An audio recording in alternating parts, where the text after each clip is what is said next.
BJP പറയുന്നത് കോൺഗ്രസിൽ വിശ്വാസമില്ലാത്തത് കൊണ്ട് തന്നെ ഉത്തർപ്രദേശിൽ സമാജ്വാദി പാർട്ടി കോൺഗ്രസ് സഖ്യം യാഥാർത്ഥ്യമാകില്ല.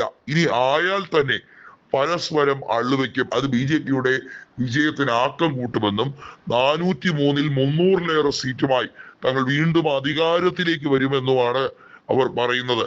ഇത് പറഞ്ഞ് നാവെടുക്കേണ്ട താമസം ബി.ജെ.പിയിലെ 1000-ൽ കൂടുതൽ പ്രാദേശിക നേതാക്കൾ ബുന്ദേൽഖണ്ഡിലും അതുപോലെ തന്നെ ഝാൻസി മേഖലയിൽ ഒക്കെ കൃത്യമായി കോൺഗ്രസിലേക്ക് ചേക്കേറുന്ന കാഴ്ചയാണ് കാണുന്നത്.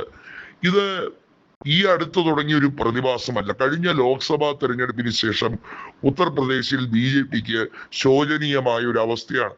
അത് എന്തൊക്കെ രീതിയിൽ അവർ തെരഞ്ഞെടുപ്പ് കമ്മീഷനെയും അതുപോലെ തന്നെ സുപ്രീം കോടതിയെ വരെ അവർ കയ്യിൽ ഒതുക്കാം എന്ന് വിചാരിച്ചാലും ചില സംസ്ഥാനത്ത് നടക്കുന്ന പ്രതിഭാസം അല്ലെങ്കിൽ ചില സംസ്ഥാനത്ത് അവർക്ക് നേരെ നടക്കുന്ന രാഷ്ട്രീയപരമായ നീക്കത്തെ അത്ര എളുപ്പത്തിലൊന്നും തടയാൻ കഴിയുന്നില്ല.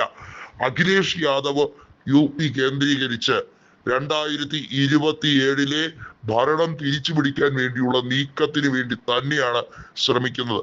ശിവപാൽ യാദവുമായിട്ടുള്ള പ്രശ്നങ്ങളെല്ലാം ഒത്തുതീർത്ത് അവർ ഒരുമിച്ച് മുന്നോട്ട് പോയതിന്റെ ഭാഗമായാണ് കഴിഞ്ഞ ലോക്സഭാ തെരഞ്ഞെടുപ്പിൽ 37ഓളം സീറ്റുകൾ വിജയിച്ച് ഏറ്റവും വലിയ ഒറ്റകക്ഷിയായി യു.പിയിൽ മാറിയത്. ബി.ജെ.പിക്ക് 33 സീറ്റുകൾ കൊണ്ട് തൃപ്തിപ്പെടേണ്ടി വരികയും 43 സീറ്റുകളുമായി സമാജ്വാദി പാർട്ടി കോൺഗ്രസ് സഖ്യം അവിടെ വലിയ മുന്നേറ്റം നടത്തുകയും ചെയ്തു. ഇത് നിയമസഭാ കണക്കുകൾ നോക്കുമ്പോൾ 221 സീറ്റുകളിൽ ഈ സഖ്യം മുൻപന്തിയിലാണ്.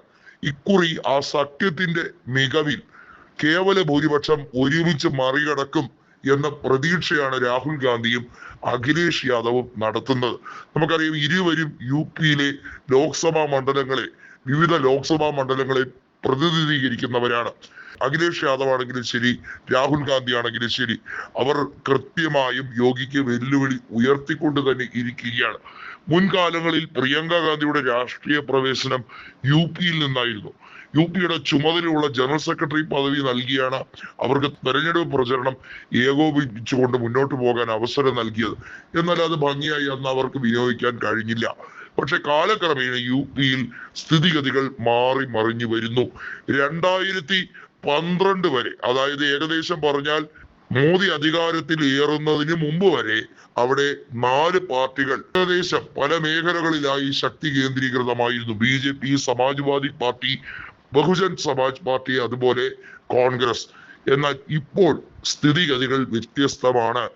ഉത്തർപ്രദേശിൽ 2012 ആവർത്തിക്കും എന്ന് വെറുതെയല്ല പറയപ്പെടുന്നത്.